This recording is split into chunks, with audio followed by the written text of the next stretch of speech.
If you're over 50 and you've started noticing the warning signs, stiff knees when you stand up, a back that takes a little too long to loosen, balance that isn't what it used to be, a mind that feels a little slower in the morning, listen carefully. Most men think the answer is harder training, more grinding, more sweat, more punishment. I used to think that too.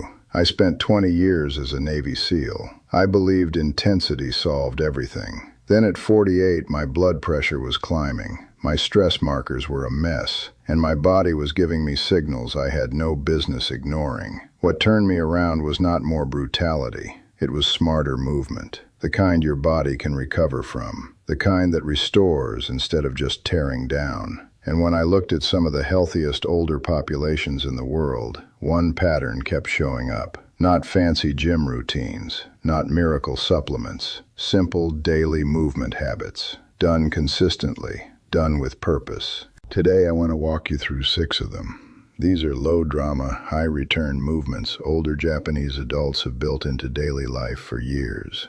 No machines, no gym membership, no athletic background required. Just smart movement that helps you stay strong, steady, and independent. And let me say this up front. This is not about pretending you're 25 again. It's about making sure the years ahead still belong to you. So let's get into it.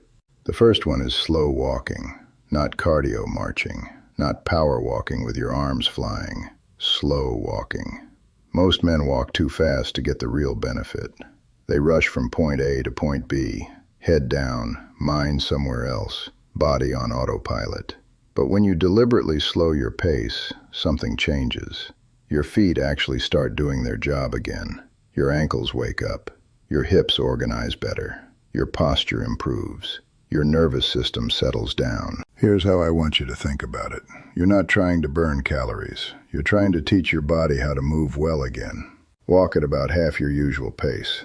Let your heel touch down softly, then roll through the middle of the foot, then push off the toes. Keep your chest tall. Let your shoulders relax. Breathe with some intention. A simple rhythm works well. Inhale for a couple of steps. Pause briefly. Then exhale longer than you inhale. That longer exhale matters. It tells your system to calm down. For a lot of men over 50, the problem isn't just weak muscles. It's a body stuck in low-grade stress all day long. Slow walking helps shift that.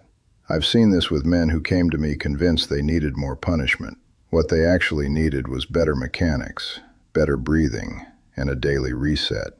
10 minutes of slow, deliberate walking can improve how your knees feel, how stable you feel on your feet, and how clear your head feels afterward. Start on grass if you can.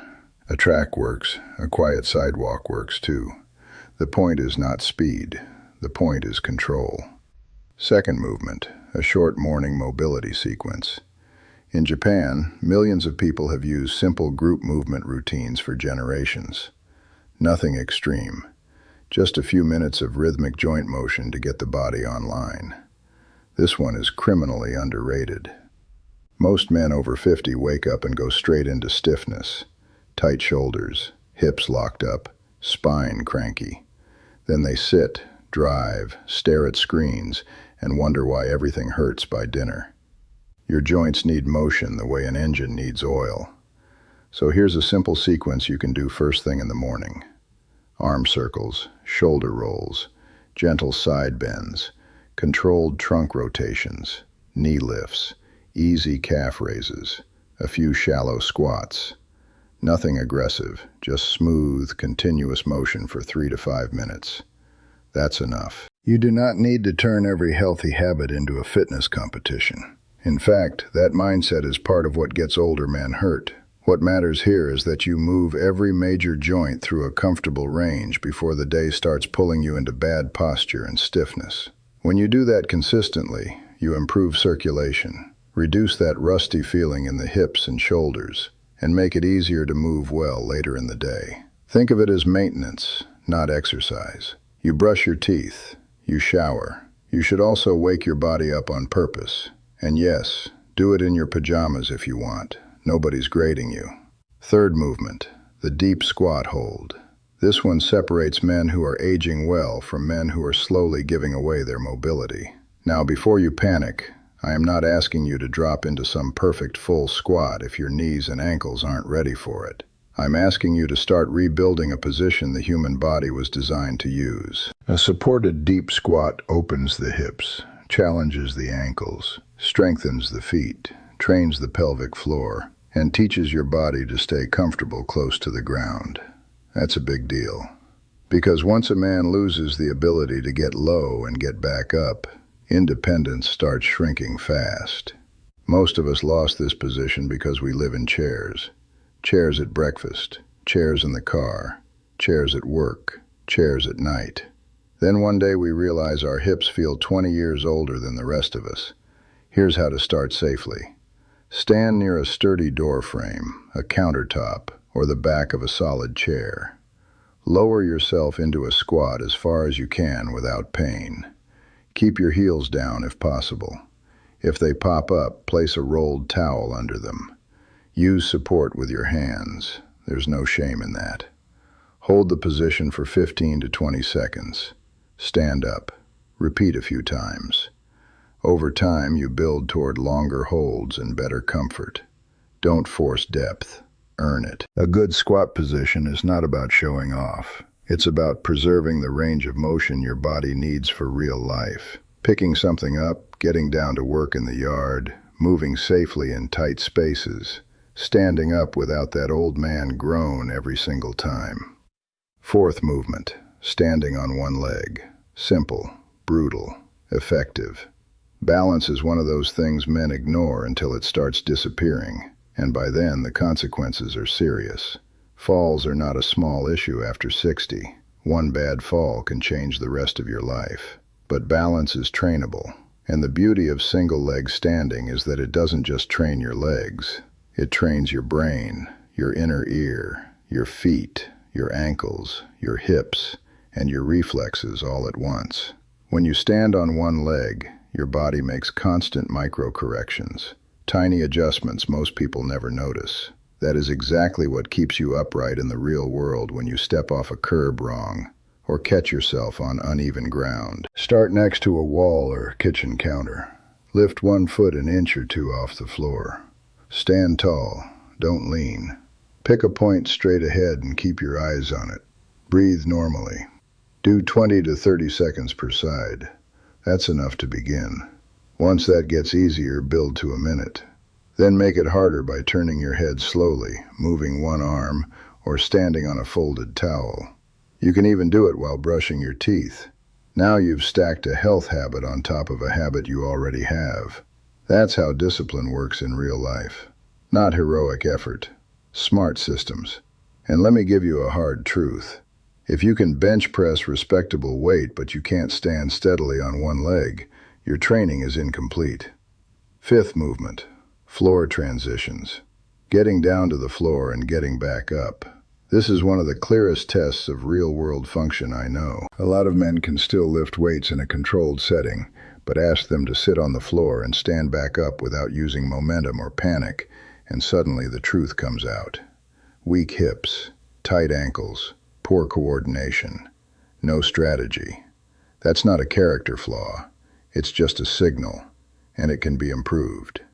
Getting to the floor and rising again demands mobility, leg strength, trunk control, body awareness, and confidence. Those are exactly the qualities that protect independence later in life. Start simple. Use a chair, couch, or bench for support. Lower yourself to one knee, then both knees, then shift to a seated position if that feels manageable. To get up, reverse the process. Roll to a kneeling position. Bring 1 foot forward. Push through the front leg and use support as needed. Do 2 or 3 repetitions a day. That may not sound like much, but remember, your body adapts to what you practice regularly. If you never practice getting up from the floor, don't be surprised when it becomes a struggle. And I want to emphasize something here. This is not about elegance, it's about capability. Maybe right now it takes effort. Fine. Use the support. Move slowly. Keep it safe. The goal is that 6 months from now, you're noticeably stronger, steadier, and less dependent. Because here's the reality. The day a man loses confidence in getting off the floor is the day fear starts creeping into everything else. And the final movement is one I really like because it's so simple most people dismiss it. A towel twist. Grab a hand towel. Hold it in front of you at about chest or shoulder height with both hands. Pull outward gently, like you're trying to stretch the towel apart. Keep that tension. Then rotate your torso slowly to one side while keeping your hips mostly forward. Pause. Return to center. Rotate to the other side. That's it. Simple does not mean weak. This movement trains thoracic rotation, shoulder stability, grip tension, trunk control, and postural awareness. It also forces the body to coordinate the upper half and lower half instead of moving like a pile of disconnected parts. Men over 50 often get stiff through the mid-back and shoulders without realizing it. Then everything starts getting dumped into the low back. That's where a lot of trouble begins. The towel twist helps restore clean rotation where rotation is supposed to happen. Do 5 slow reps each direction. No jerking, no yanking, just steady tension and controlled motion. I especially like this movement first thing in the morning or at the end of the day. In the morning, it wakes up the trunk and shoulders. At night, it can help unwind some of the stiffness that builds from sitting, driving, and hunching forward. Now let me put all 6 together for you. Slow walking, morning mobility, supported deep squat hold, single leg standing, floor transitions, towel twists. That's your list. Not flashy, not sexy, not built for social media. Built for function. And before some guy in the comments says, "Grant, that sounds too easy," let me save you the trouble. Easy to understand is not the same as easy to do consistently. The men who age well are usually not the men chasing novelty. They're the men who respect the fundamentals long enough to get results from them. If you're dealing with joint pain, old injuries, dizziness, or major mobility limitations, start smaller. Use support. Reduce the range. Talk to your doctor or physical therapist when needed. There is nothing weak about adjusting a movement to fit your current reality. The weak move is pretending you're fine and doing something stupid. Pain is not a badge of honor. Pain is information. So here's my recommendation. Pick one of these movements today. Just one. Do it for a week, then add another. You do not need a total life overhaul by Monday morning. You need a repeatable plan you can still follow 3 months from now. That's what changed my life after 48. Not some magical protocol, not motivation. A decision to stop training like a younger, dumber version of myself and start moving in a way that supported the man I wanted to be at 60 and beyond. Strength has no expiration date, but strength is more than muscle. It's balance. It's control. It's being able to trust your body. It's staying clear-headed enough and capable enough to live on your terms. The body you have at 60 is built by the choices you make today. So start small, move with intention, respect the basics, and remember this: you're not too old. You're just getting started.